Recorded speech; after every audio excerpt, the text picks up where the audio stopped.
tonight, report on why charges were dropped against a former sheriff's deputy, and police are investigating armed robberies in Warden and Mattawa. What's happening in sports, Bob? The Big Bend running Vikes remain unbeaten in conference play with a win at Spokane, and Warden splits games on the hardwood.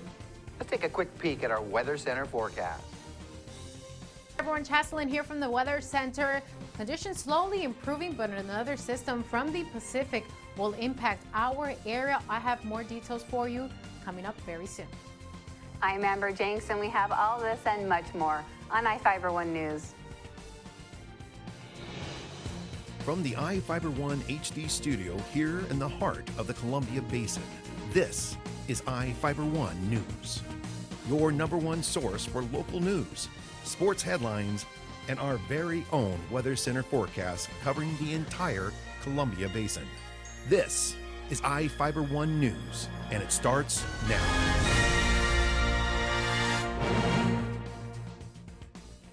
The charges against a former Grant County Sheriff's deputy were dismissed at the request of the victims. Corey Linscott was facing 1 count of disorderly conduct following an April 2015 argument at his Quincy home. The former deputy was initially charged with assault in the 4th degree, but Douglas County Deputy Prosecutor Gordon Edgar decided to lessen the charge. Edgar stated the decision to drop charges came at the request of the victims in the case, Linscott's family. Linscott was reportedly arguing with his wife when Linscott's 18-year-old stepson allegedly verbally defended his mother. The former deputy allegedly responded by telling his stepson that he was 18 and needed to leave. The stepson claimed they were near the front door when Linscott grabbed him by the neck and tried to push him out of the house. Grant County Sheriff Tom Jones fired Linscott in late August after an investigation by Clear Risk Solutions, the county's risk managers. Donations are needed for the annual Lincoln Day dinner in Moses Lake, which serves as a fundraiser for the Grant County Republican Party. Reporter Joe Utter has the details. The Grant County Republican Party hosts their annual Lincoln Day dinner on February 27th. The annual party fundraiser is being held at the Pillar Rock Grill in Moses Lake. A reception begins at 5 p.m. and dinner at 6 p.m., which includes a salmon and steak buffet. The night includes a live and silent auction, live music, and guest speakers. The keynote speaker this year is Bill Bryant, a Republican candidate for Washington's governor. Bryant is a former Port of Seattle commissioner and is chairman of BCI, a firm that helps farmers and agricultural companies export crops. Tickets for the dinner are $45 per person and can be reserved by contacting Dana Dent at 509-750-0727. The Grant County Republican Party is also seeking donations for the event. The dinner is the largest fundraiser for the party and funds operational planning and future political efforts. For more information on how to donate, people can contact Treasurer Lucinda West at 509-750-4263. This is Joe Utter for iFIBER 1 News. Police are investigating linked armed robberies at convenience stores in Warden and Mattawa. At about 9:50 p.m. on Wednesday, 2 suspects entered Junior's Economart for East 1st Street in Warden. Both suspects were reportedly wearing masks and waited to go into the store after customers had left. According to Warden Police Chief Rick Martin, one suspect reportedly pointed a handgun at the clerk while the other suspect stole about $200 from the cash register. The 2 suspects fled on foot and were not found by police. At about 6 a.m. on Thursday, 2 suspects wearing similar ski masks and clothing from the Warden robbery entered Ken's Corner 76 station on Government Road in Mattawa. At least one suspect was armed and pointed a gun at 2 female employees. According to Mattawa Police Chief John Turley, a suspect took the cash from the register and fled. They were reportedly in the store for less than 60 seconds. Anyone with information is asked to call Warden Police at 509-793-1300 or Mattawa Police at 509-932-4112. The Grant County Sheriff's Office has purchased 2 drones expected to be implemented sometime in February. According to Chief Deputy Ken Jones, 2 unmanned aerial vehicles, commonly known as drones, were purchased, costing about $1,500 each from funds obtained through the Sheriff's Office surplus sales. The sheriff's office is finalizing policies for the use of the drones and will begin training 7 deputies in February to fly the quadcopter aircraft, which is equipped with a camera. Jones said the aircraft will be used for very specific purposes, including fatality collision investigations, major crimes, large crime scenes, missing person searches, and watching barricaded suspects. The sheriff's office is required to follow strict Federal Aviation Administration regulations, and Jones said their policy will go beyond the guidelines to ensure residents' right to privacy is protected. Now we take a look at people being sought by law enforcement. This is Sheriff Tom Jones with the Grant County Sheriff's Office. Each of the people you see here have a warrant for their arrest. If you see any of these people, we ask you do not attempt to detain or apprehend them, but call us at 509-762-1160 or send us an email at crimetips@co.grant.wa.us. If the person is presenting a danger, call 911. With your help, we can bring these people to justice and make our community safer. We'll be right back after this.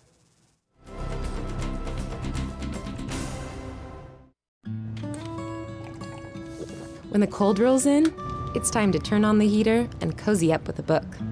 But turning up the heat can mean higher electric bills. And for some families in tough times, that could mean choosing between a warm meal or a warm house.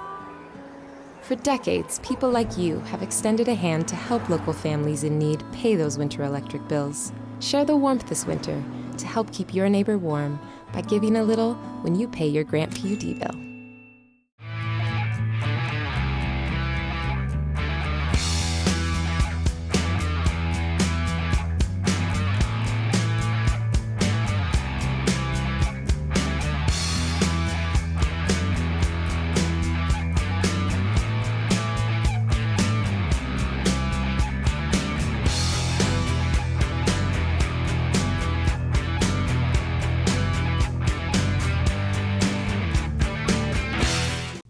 Hi everyone, I'm Chaselyn Rodriguez bringing you your local weather. This weather segment is brought to you by Barry Motors, one great place to buy and service a car. Gradual increase in temperatures for this week. Seasonable temperatures for tonight and those winds pushing through from the north pretty calmly. Short dry period Tuesday into Wednesday morning, but then coming through Wednesday through the late afternoon hours, increasing cloud cover. A frontal system will approach the region, bringing that threat of snow for our area Wednesday night into Thursday. In the meantime, let's take a closer look at our almanac within the past 24 hours. We woke up with temperatures around the normal for this time of year in the mid-20s, maximum temperatures right at the maximum temperature that is the average in the upper 30s.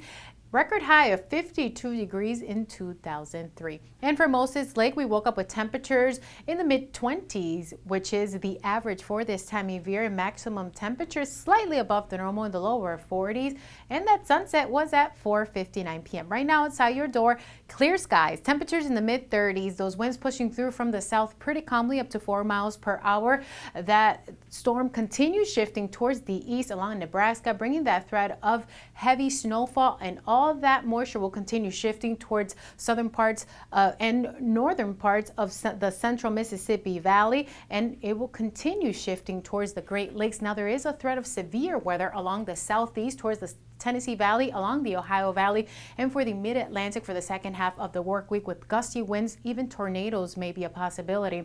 Now some snowfall may be likely along the Cascades, but quickly dissipating and then coming through for tomorrow into Wednesday. We're expecting dry conditions, and by Wednesday afternoon, increasing cloud cover will bring another round of precipitation for much of our state. Taking a closer look at those maximum temperatures for the coastal area, ranging from the mid-40s to upper 40s along Olympia in the lower 50s. For the Yakima Valley, mostly sunny skies in the lower 40s, and towards the inland northwest, temperatures in the lower 30s. Taking a closer look at our Columbia Basin, those maximum temperatures ranging from the mid-30s to upper 30s for Royal City, the upper 30s with mostly sunny skies. Ephrata in the upper 30s, mostly sunny skies are expected. Moses Lake in the upper 30s as well.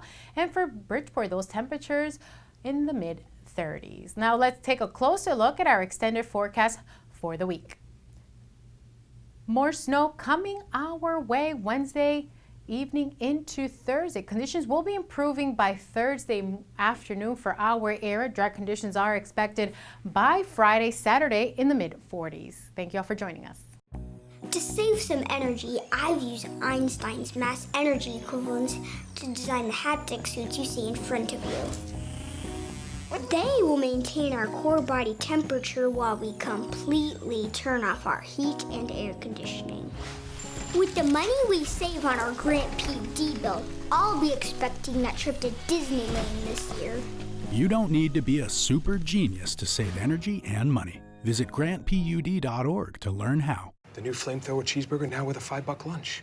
I'm going flamethrower today. Remember what happened last time? I'm going flamethrower today. Gary, do you remember what happened last time? I'm going flamethrower today. Remember what happened last time? Comes with a Sunday now. I can handle it. You know your body, Gary. Go flamethrower. Now the DQ $5 lunch comes with the new jalapeno bacon flamethrower cheeseburger, plus fries, drink, and a sundae. This is fan food, not fast food. Big Ben picked up a huge 96-87 win at Spokane Saturday. The battle of the unbeaten in the East Region Conference had the running Vikes up 53-36 at the half. The Sasquatch outscored Big Ben 51-43 in the second half, but was unable to complete the comeback. The running Vikes' Riker Pierce led all scorers with 24 points. J.J. Eli had 15. Moga Ledoux added a double-double, 12 points and 12 rebounds. Keyshawn Liggins finished with 12 points. Levi Taylor led the Spokane effort with 23. It's the 8th win in a row for Big Ben, which moves to the top of the East Region Conference standings. With a 6-0 record, Spokane drops to 5-1. The Lady Sasquatch took Big Ben out back the woodshed for a 61-32 whipping. The Lady Vikings were bailing water early, down 14-4 at the end of the first quarter. Big Ben trailed 24-15 at the half. The Lady Vikings came out of the locker room ice cold to start the second half, hitting for just 7 third-quarter points. The team shot poorly for the 5th straight game, hitting just 28% from the field, 21% from three-point range, and 42% from the free throw line. The Lady Vikings opened conference play with a win over Yakima, but have lost 5 in a row to fall out of contention. The Wardens split home games with Kittitas Saturday. The Cougars picked up a big bounce-back win over the Coyotes in Warden Saturday. Sergio Vela knocked down the first bucket of the game in the battle between the two top 10 ranked teams. Kittitas had the upper hand in the first half, up 12-8 at the end of the first quarter and 24-19 at the break. Warden standout forward J.R. Delgado was pretty much a non-factor offensively throughout the first 3 quarters of action. But he came alive when it counted most, draining 13 of his team-high 20 points in the fourth. He finished the contest with a double-double, 20 points, 14 rebounds, and 4 blocks. Adam Richens added 12 points for Warden. Tanner Scone hit for 10. Guard Pedro Gonzalez turned in an outstanding defensive effort for the Cougars. Warden had his 10-game win streak snapped at Waterville in a 33-31 thriller Friday. The number 9 ranked Cougars are back on the hardwood Tuesday at home to take on White Swan. Warden closes out regular season play at defending league champion Mabton Friday.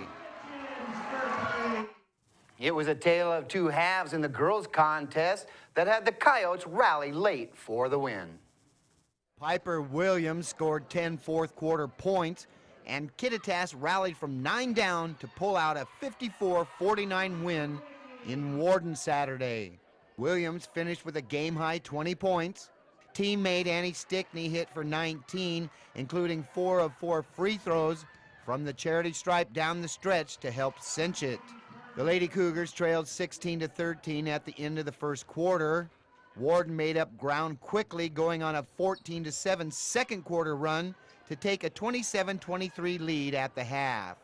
The Whitney sisters, Brenna and Bailey, led a second half charge that saw the home team take a 37-30 score into the final 8 minutes of the contest. The Coyotes inched closer 41-36, With 4 minutes and 22 seconds left, a couple of free throws, a steal, and a bucket moments later made it 41-40. A basket by Bailey gave the Lady Cougars a three-point cushion, but it didn't last long. 2 free throws from Stickney and back-to-back buckets by Kittitas pushed the score to 50-45 with 90 seconds left in the game. A couple of key buckets from Alicia Gonzalez gave Warden a shot, but the Coyotes refused to yield. Bailey Whitney led Warden with 18 points. Brenna Whitney had 12. Alicia Gonzalez finished with 11. The Lady Cougars have now dropped their last 3 games to fall to 4-4 in league play and into a tie for third with Kittitas with 2 games left in the regular season. Ephrata and Quincy Grapplers went at it toe-to-toe in the last regular season match, and it was the Jacks pulling out a late win. It was a big rivalry showdown between the Jacks and the Tigers on the mats in Ephrata. But this time it was for more than just the bragging rights, as both teams were gearing up for the district tournament. The Tigers' Cade Cox pinned Abe Avalos to give Ephrata an early 6-0 lead. Quincy then ran off 3 straight to go up top, 15-6. Caleb Spencer's decision over Gio Garcia at 145 pounds got the Tigers back in it. The Jacks widened the gap, winning 5 of the next 8 matches. Ephrata nearly pulled out a comeback win, taking the last 2, but came up on the short end of a 36-28 score. Both teams look to represent the Basin well at the District 5-6 tournament held at Ellensburg High Friday and Saturday. We'll be back after this commercial break.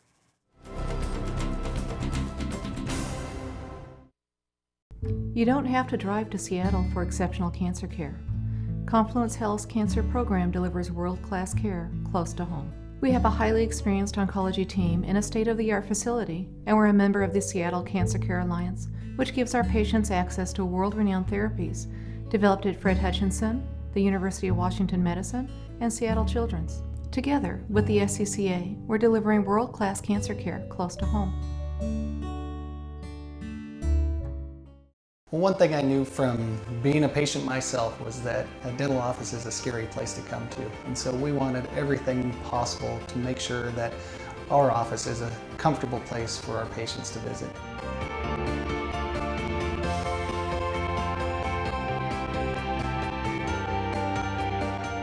The patients that I have, my clients, have made me a part of this community, and we want to give back in every way possible.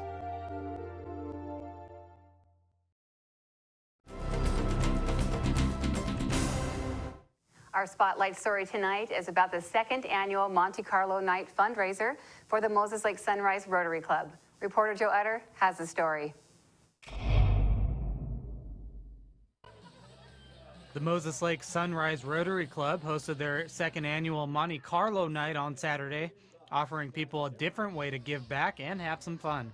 Along with food and drinks, people packed the gaming tables, from blackjack to roulette, at the Best Western Hotel in Moses Lake. While people weren't playing with actual money, big winnings could still pay off. Gamers were given raffle tickets for door prizes that included a signed football from Seahawks quarterback Russell Wilson, gift cards, and other prizes. The night also includes a silent auction featuring signed memorabilia, vacations, gift baskets, and arts and crafts items. The event is only in its 2nd year, but the Rotary Club is hoping to make it a tradition and a bigger event in the future.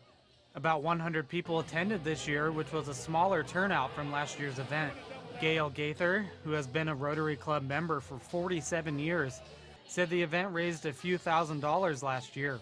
He said the idea for Monte Carlo Night was to do something different than just a live and silent auction for a fundraiser. Gaither added people have been receptive to the idea, but the Rotary Club is still working to better promote the event, which helps support youth programs and community projects.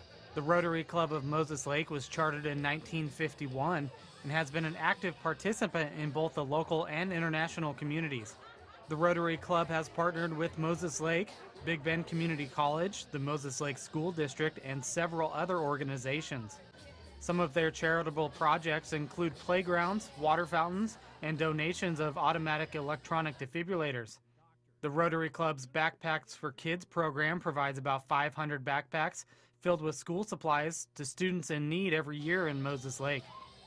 The Rotary Club also has a scholarship foundation that provides scholarships to both Big Bend students as well as graduates from the high schools within the boundaries of the Moses Lake School District. The club also hosts its annual Easter egg hunt in Moses Lake and helps out at the Grant County Fairgrounds each year. Their service continues internationally with participation in literacy programs in Guatemala, water projects in Ethiopia, support for the Polio Plus program, as well as the Shelter Box program that provides temporary shelter for families in disaster areas. The Moses Lake Rotary Club meets every Wednesday at noon at the Moses Lake Golf Club. This is Joe Utter for iFIBER 1 News. We'll be right back after this.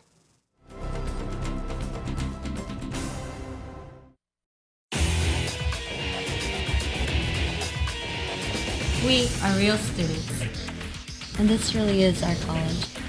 My dream will change the outcome of my life. My college is allowing me to achieve my dream. My dream is to be a pilot. My dream is to be a nurse. Only you can determine your dream.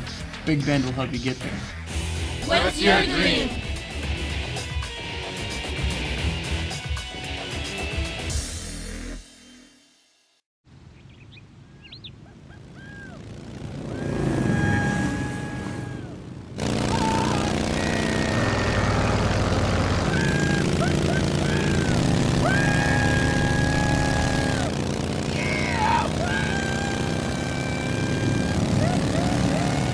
Experience speed like never before when you connect to Grant PUD's high-speed network.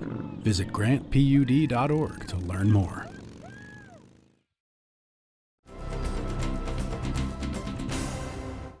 Welcome back. Coulee City author and railroad enthusiast Dan Bulliard discusses the construction of the railroad and Grand Coulee Dam on February 3rd. The presentation begins at 3 p.m. in the Moses Lake Civic Center auditorium. Bulliard will talk about the dam supply rail line and how it helped move construction supplies to the dam and how it changed the landscape. The event is free to attend. The presentation is part of a new salon series presented by the Moses Lake Museum and Art Center and inspired by the 16th century European movement of the salon and information gathering popular through the 19th century. For more information, contact the museum at 509-764-3830. The Moses Lake Chamber of Commerce is seeking auction donations for their upcoming annual fundraiser. The Denim and Diamonds Dinner, Auction and Dance is set for February 19th at 5:30 p.m. at the Pillar Rock Grill in Moses Lake. The event raises the funds the Chamber uses to market the Moses Lake community and includes beer, wine, dinner, and live music from Bloodline. The dinner begins at 7 p.m. and a live auction at 8 p.m. Tickets for the fundraiser are $50 per person or $400 for a table of 8. Registration is required to attend. The Chamber is accepting donations for both the live and silent auctions, including dinners, gift baskets, trips and accommodations, collectibles, memorabilia, gift certificates, and more. For more information, contact the Chamber at 509-765-7888. In Northwest News, construction crews and students at Oregon State University discovered prehistoric mammoth fossils while digging up the end zone of the school's football stadium for a renovation project. For CNN, Joe English has the details. This is a big deal, partly because it's big. So here we have the femur, which is the thigh bone. So it's probably about a third of the height of the whole thing. If this is 5 feet, then the thing is probably at least 15 feet. But it turns out this mammoth is just a kid. So this is a part of the lower leg, and it will go back together. It fuses back together when the animal is older. But the fact that the cap is separated from this longer bone means that it wasn't a fully formed adult. And it brings out something in the kid and all of us, I think, too. OSU students get first crack at the bones and some real hands-on experience. That'll give them experience in actually reassembling skeletons or how to stabilize different bones that have been underground for such a long time like this. So that's one of our first concerns, is how to get this thing stabilized so it doesn't desiccate, fall apart on us. Working on the $42 million stadium expansion, construction crews also dug up bones of a bison and what may have been a prehistoric horse or a camel. Well, they're back to work because this is paleontology. It's about animal bones, not archaeology. That's about human fossils or native artifacts. If that were the case, the construction would have to shut down. Either way, it didn't take long for the find to get worldwide attention, but it became inspirational in short order. It's a foot-long corn dog buried in pulled pork, steakhouse chili, and then obviously tying in our Beaver Classic white cheddar. That's the colossal fossil dog, the latest concoction from the stadium food staff, and they're not stopping there. I'm thinking of a monster mammoth burger, you know, maybe tie in the bison that was also, they found the bones with that. We'll do a full beef rib and then tie in some blackberry orange barbecue sauce to bring in our colors. This will be available football season. This will be one of the specials we'll run on the terrace that they're actually building above the remain site. Educational and tasty. Yeah, it's quite a find. In Corvallis, Joe English, K2 News. That's going to do it here for us at iFIBER 1 News. We want to thank you for watching, and we'll see you again tomorrow.